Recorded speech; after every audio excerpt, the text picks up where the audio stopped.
نغادر منهم أحدا وعرضوا على ربك صفا لقد جئتمونا كما خلقناكم أول مرة بل زعمتم أن لن نجعل لكم موعدا ووضع الكتاب فترى المجرمين مشفقين مما فيه ويقولون يا ويلتنا ما لهذا الكتاب لا يغادر صغيرة ولا كبيرة إلا أحصاها ووجدوا ما عملوا حاضرا ولا يظلم ربك أحدا بسم الله الرحمن الرحيم जे तमाम पंजी ज़राई ज़मीन 2010 में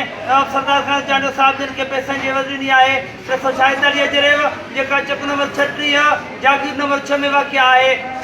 फी जरेब 20,000 जे हिसाब सां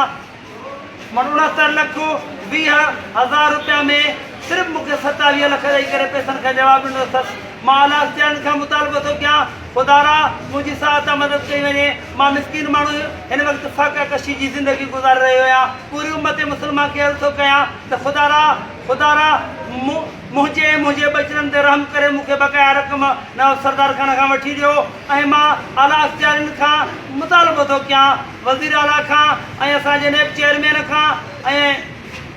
वकिला हज़रात खां चीफ जस्टिस खां ऐं मां पंहिंजे मुस्तक़बिल जे वज़ीर आज़म हज़रत अल्लामा मौलाना राशिद ख़ालिद महमूद सोमरो साहिब जिन खे अपील थो कयां खुदारा मां तुंहिंजो अदना में अदना कारकुन हिन वक़्तु अज़ाब वारी ज़िंदगी भोॻे रहियो आहियां 10 साल मां अज़ाब में तड़पी मजबूर थी करे अॼु मूंखे 15 ॾियारा गुज़री चुका आहिनि जो मां मीडिया जे साम्हूं आयो आहियां पर अॼु ताईं मूंसां कंहिं बि ताउन कोन कयो आहे कंहिं बि मूंखे मदद जी आथत न ॾिनी आहे खुदारा मां बेयारो मददगार बणियो बीठो आहियां मुंहिंजी साथ मदद कई वञे मां पूरी उम्मत मुस्लिमान खे चवां थो ओ खुदारा मूंसां मदद कई वञे जीअं मूंसां इंसाफ़ थिए